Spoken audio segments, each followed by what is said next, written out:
Boa noite, pessoal. Então, vamos dar continuidade aqui ao nosso curso aqui de Geometria Analítica, né? E o objetivo da aula hoje é falar sobre, definir, sim, encontrar duas expressões, uma expressão matemática que descreva a distância entre dois pontos no plano. Em seguida a gente vai fazer um exemplo, depois a gente vai deduzir uma expressão matemática, assim, que me dê a distância entre dois pontos quando você trabalha numa represa no espaço. E é sempre importante salientar isso, né? A geometria analítica ela tem o objetivo de estudar problemas da geometria, associando equações aos objetos de interesse. Então, no caso aqui, o que se deseja é encontrar uma expressão matemática que me descreva a distância entre dois pontos do plano, envolvendo as coordenadas desses pontos. E quem vai nos ajudar a fazer isso é o Teorema de Pitágoras, né? Então, como é que se dá o processo? Eu tenho os pontos A e B e eu quero determinar a distância entre eles. Então, eu traço pelo ponto A uma paralela ao eixo X e pelo ponto B uma paralela ao eixo Y. Essas duas retas vão se encontrar num ponto B', que tem a coordenada Y do ponto A e tem a coordenada X do ponto B. E aí, pela maneira como é construído, esse triângulo AB', ele é um triângulo retângulo em B'. Então eu posso lançar mão do Teorema de Pitágoras, que a gente já estudou, da seguinte maneira, né? O segmento AB é a hipotenusa desse triângulo. Então eu vou representar a distância entre A e B como sendo a hipotenusa do triângulo. Então o quadrado dessa distância, que seria o quadrado da hipotenusa, né, é igual à soma dos quadrados dos catetos. Mas quem são esses catetos? Bom, a medida do cateto AB' é x2 menos x1. E eu gosto de representar sempre pelo módulo, né? Por quê? Porque dependendo da posição em que se encontrassem os pontos A e B, isso aqui poderia dar um número negativo, e isso não pode, porque é uma distância, uma medida. Da mesma maneira, o módulo de y2 menos y1 me fornece a medida do cateto B'B. Y2 menos y1 é a medida desse comprimento aqui, que é o mesmo que esse, né? Então, o que o Teorema de Pitágoras nos diz? Ele nos diz que o quadrado da hipotenusa é igual à soma dos quadrados dos catetos.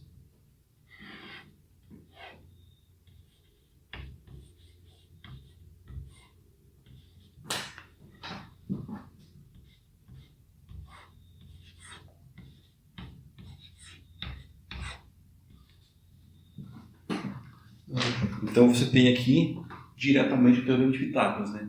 O que ocorre? Se eu quero a distância, trabalhar com a raiz quadrada dessa expressão aqui, então eu vou pegar a raiz positiva de quem, né? Bom, cabe salientar aqui, né, que aqui você está trabalhando com módulo, e o módulo sempre é positivo. Como você está elevando ao quadrado, tanto faz se usar um sinal de módulo ou não, porque o resultado vai ser o mesmo, né? O quadrado de um número, seja ele positivo ou negativo, sempre é um número positivo. Então eu posso representar essa grandeza escrevendo ela assim: x2 menos x1 ao quadrado mais y2 menos y1 ao quadrado. E o que você tem aqui, né? Você tem uma expressão matemática que vai representar para nós a distância entre A e B. O lado esquerdo seria tem um significado geométrico, né?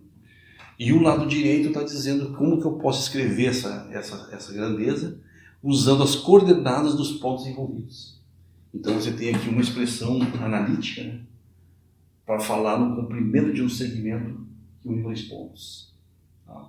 Então essa é a distância entre os pontos A e B. E para exemplificar essas nossas considerações aí, vamos trabalhar aqui com os pontos A e B como tendo coordenadas o ponto A 3, 4 e o ponto B coordenadas 7, 7. Então, o que seria a distância entre A e B aqui?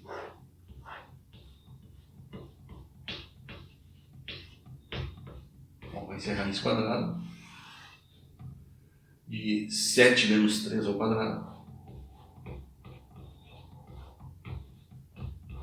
mais 7 menos 4 ao quadrado. Bom, isso aqui é o mesmo que dizer que eu estou fazendo 7 menos 3 ao quadrado é 4 ao quadrado dá 16. E 7 menos 4 é 3. 3 ao quadrado dá 9.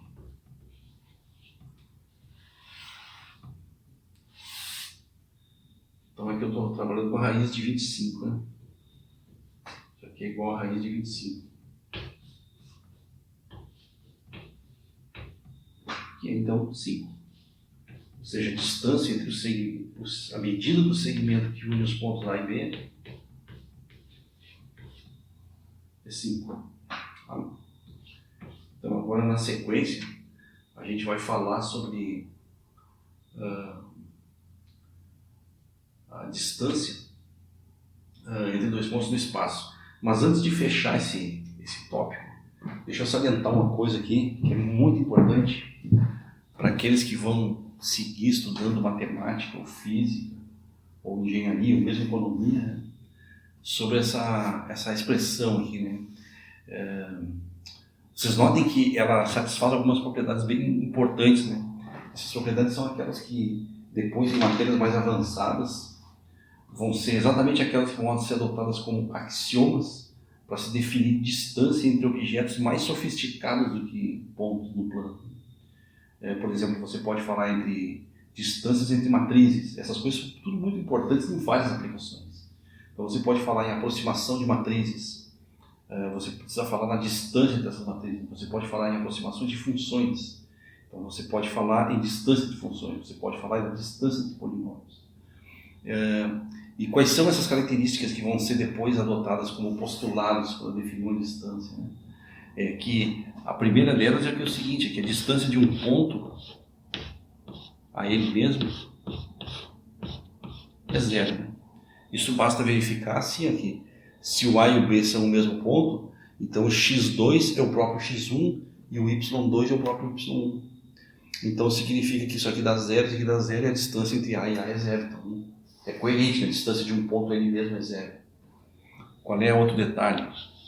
É que a distância entre A e B ela é maior ou igual a 0. Igual a 0 somente quando o ponto B e o ponto A forem o mesmo, né? Quando os pontos coincidem. Então, quer dizer, e ela é sempre positiva, né? Não faz sentido você ter uma distância negativa. A expressão matemática aqui já diz que ela é um número sempre não negativo, ou seja, ou ele é 0 ou ele é positivo. Uma outra característica importante que tem aí é que assim, na prática não faz diferença eu medir a distância de um ponto A até o ponto B, achar um valor e depois medir a distância do ponto B ao ponto A e achar o valor. Não, a distância é a mesma. A distância do ponto A ao ponto B é a mesma distância do ponto B ao ponto A. E isso se nota pelo seguinte,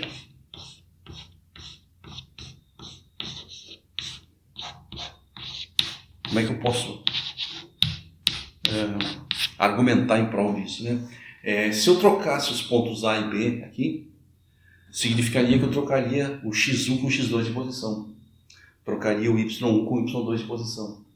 Mas ao trocar de posição, eu só mudaria o sinal dessa expressão.